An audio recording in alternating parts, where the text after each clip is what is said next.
I'm frightened to fall over because I have stumbled a couple of times and saved myself, and that's my only fear, is falling over and not being able to get up. Mavis is in her 70s and has always been active, but recently she's become anxious about losing her independence. With the support of her GP, she sought help from the local community services team in Cambridgeshire, where social and healthcare professionals work together to help those at risk from falls or other injury. I had a lot of backache and everything. My daughter took me to my doctors and they sent me here.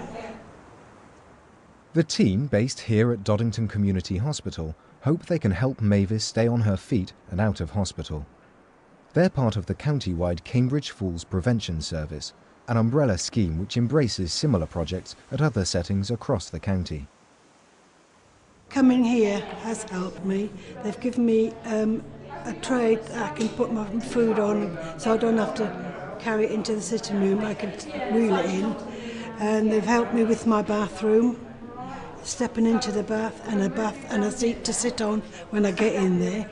And I'm having my settee lifted up on a plinth this week so I can get off my settee properly, because I have to struggle to get off. Cambridgeshire has a long and successful history of cooperation between social care and the local NHS.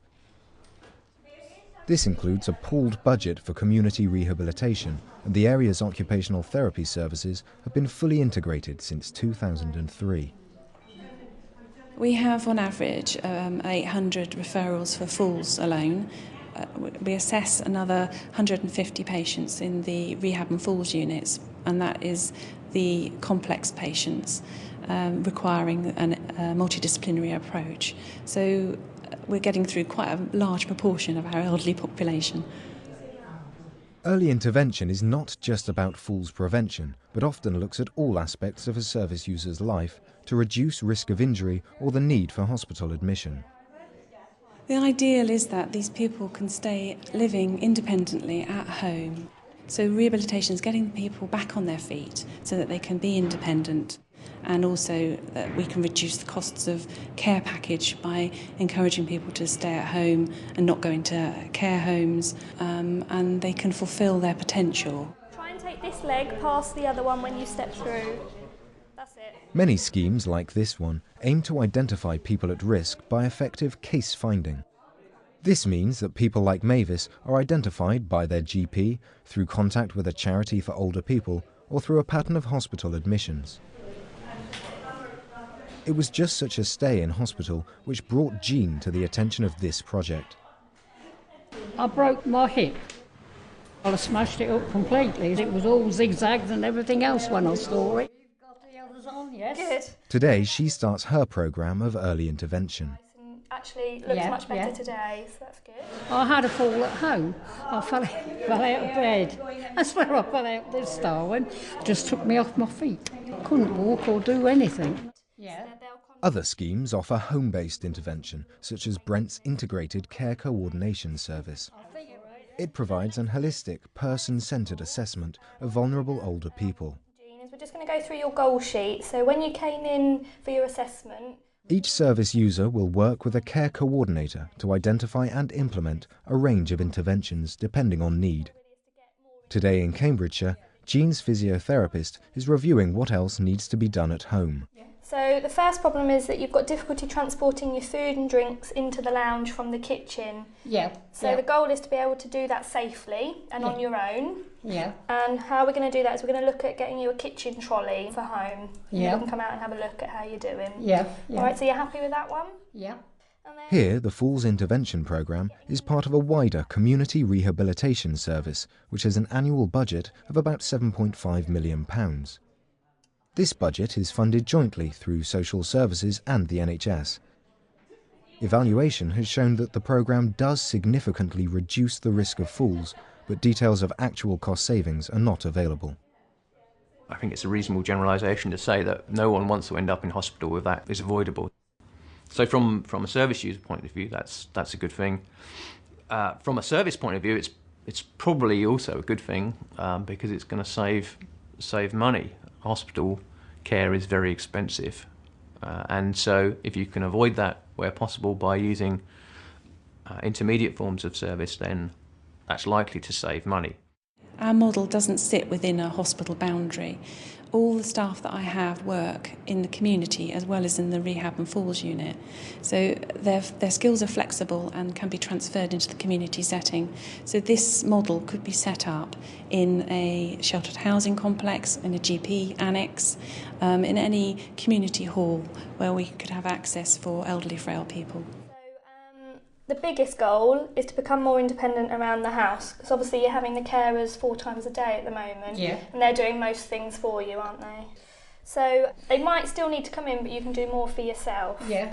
So It goes back to having people on the ground who are willing to collaborate and see the bigger benefits of doing this. They see actually that if you can get a more seamless relationship between health and social care, then that tends to be a good outcome for patients, and ultimately patients, service users, that's what it's about.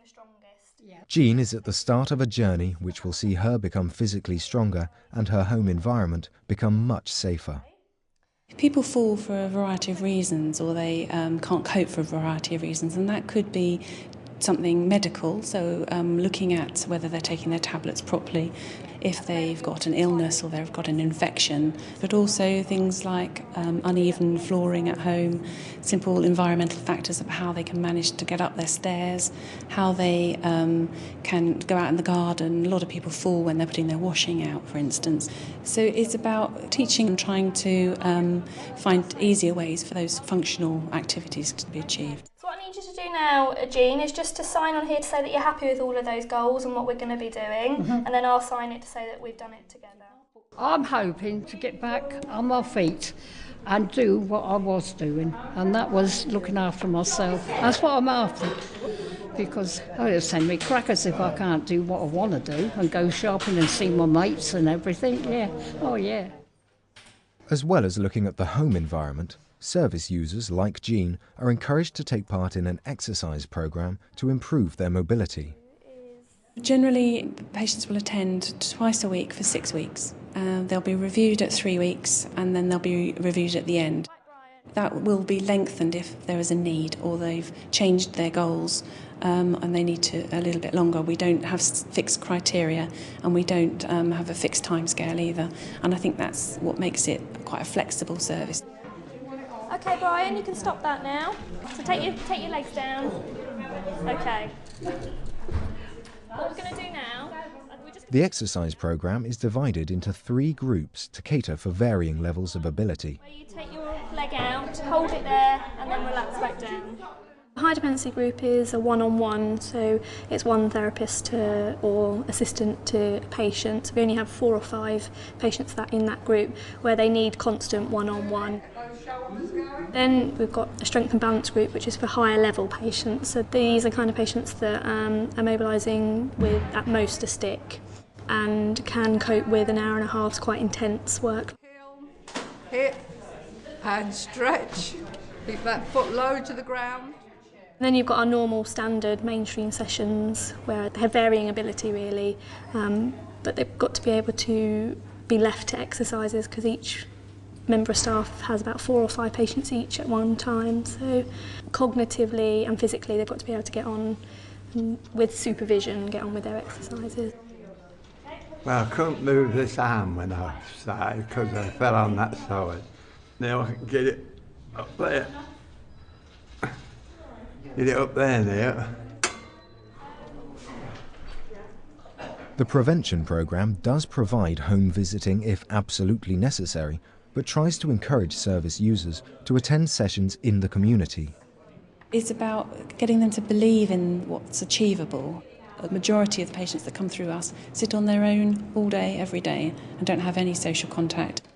By coming to a venue like this, they can see other people, perhaps that are worse than them, and also that are better than them, and then they can be competitive as well. You can actually see the improvement in their demeanour and their interaction with other people. Absolutely brilliant. I get to meet a lot of people. I've made a lot of friends, and all them sort of things do help me, and I'm grateful. I think we'll have to split these 2 up. Touch the ground, Hold it there if you can.